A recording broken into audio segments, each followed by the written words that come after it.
We should be very concerned to protect our relationship with Russia and China. And the way to do that best is to reinstate the anti-ballistic missile treaty with Russia and to not goad China into an arms race. The administration, through its nuclear posture review, which named China and Russia as being potential targets in the future for nuclear interchange, and their recent national security strategy doctrine, which names China specifically as being a nation that is identified as having aggressive tendencies towards its neighbors. The administration is putting our country on a path towards conflict with China, which really makes no sense at all. What we need to do is to reestablish diplomatic relations for the purpose of arms reductions and arms eliminations. We need to reinstate the principles of the Non-Proliferation Treaty. We need to reinstate the Anti-Ballistic Missile Treaty. We need to make sure that the strategic arms limitation talks 1 and 2 are in fact operative principles and begin a new round of arms limitations talks. We need to reject this idea that by causing the storage of nuclear arms we're somehow participating in reductions. We need to stop any test of nuclear arms. And we need to reject the idea of constructing new nuclear weapons. The United States can lead the way in the world to taking this position. And of course, we need to end this nonsense of trying to weaponize space through building not just a national missile defense, but through putting weapons into outer space so that we're going to dominate the world from outer space.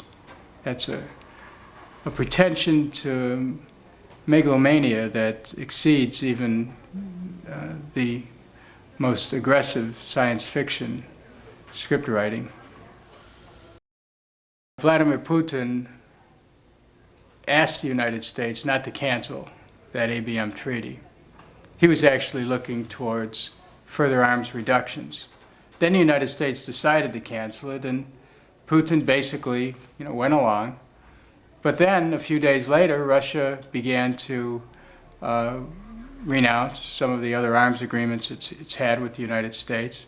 So, of course, the cancellation of the ABM treaty has had an adverse effect on arms reductions. And we need to resurrect our relationship with Russia in arms reductions.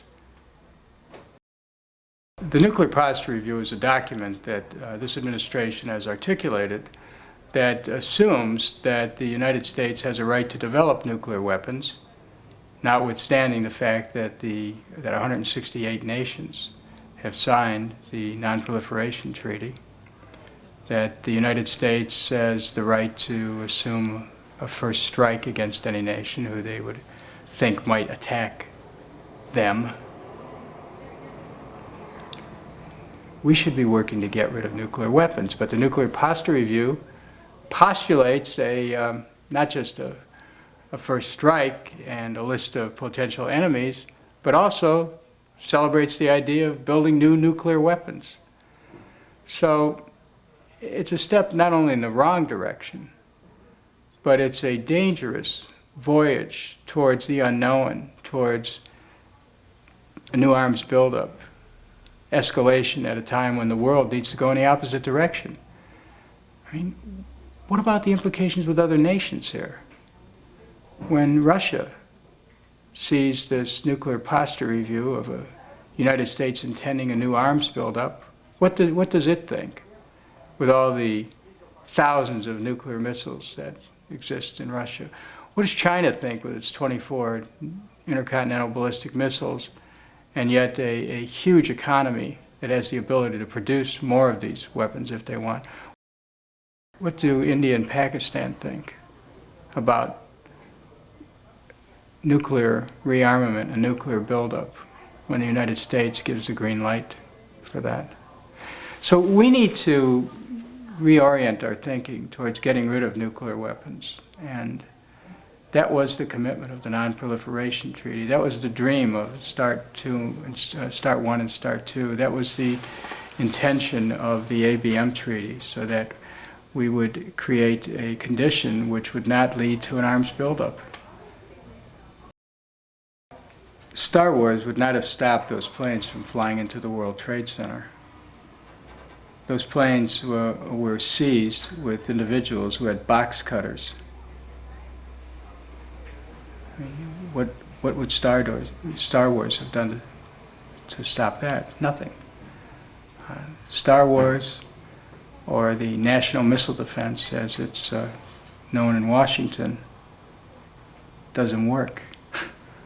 And we're going to pay $80 billion for a system that doesn't work. The science has not been proven. The idea of a bullet hitting a bullet in outer space is not happening. And the tests that they've had, where they imply successful tests, have merely been a test of global positioning technologies, because the target was hit by an interceptor missile because it had a homing beacon on it, like a big electronic hit me sign in outer space. It's like a fraud. So, you know, there's got to be more productive ways for our government to waste money. Star Wars technology doesn't work. Ronald Reagan tried it. He spent almost $70 billion trying to make it work. It didn't work. This administration is prepared to spend more than that to make it work. It won't work. What will work is working with other nations to get rid of the weapons so we don't have to worry about somebody launching one at us. And as far as September 11th has its roots in a number of conditions, none of which can be cured by having a Star Wars system. Of course it'll start a new arms race. It will cause nations that were relying on the larger powers' commitment not to have an arms buildup to take a second look as to whether or not they want to have nuclear weapons.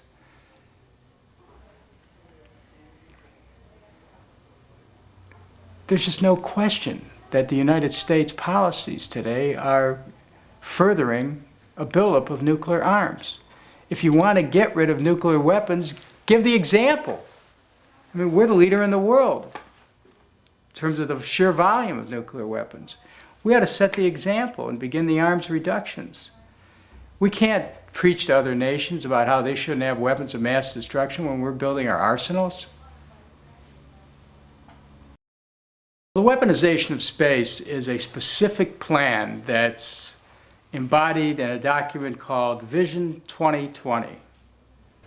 Vision 2020 involves a plan that would put weapons in outer space so that the United States could, quote, seize the high ground, unquote, and dominate the world through having the ability to strike any country from outer space. Totally flips the metaphor for the heavens. Turns heaven into hell. Turns the stars into a place of foreboding instead of a place of wonder and magic. You have to wonder why people would be so fearful of thinking that they'll be able to protect their own lives by dominating the world, by putting a platform in space that they could direct weapons at any place in the world. We need to reclaim the purpose of outer space, which is for peaceful purposes, for exploration, for commercial activity, for having a vision of interplanetary travel, of the voyage to the stars. Human spirit doesn't know any bounds, and those uncharted pathways through space beckon to future generations. That's not going to happen if we have weapons in space. Space then will become the place for the next war. So we need to change that. We need to reclaim the purpose of the 1959 National Aeronautics and Space Administration Act, which was to have space exist for peaceful purposes. The most recent iteration of United States policy with respect to military and defense should give everyone in this country who loves this country pause. Because the United States is now enunciating a doctrine that says that we have the right to strike any country we want, that we should be able to determine the leader of any country we want, that we don't have to abide by any treaties if they're inconvenient, that we basically can go it alone because we have the power. It's a very short-sighted approach because it puts us, instead of in a mode of cooperation with the world, it puts us at odds with the world. It isolates us. It turns on its head generations of American cooperation on matters of global security, and instead assumes that we have the right to dictate to the rest of the world what policies of security ought to be. That's a very big burden for the United States, a very expensive burden, by the way.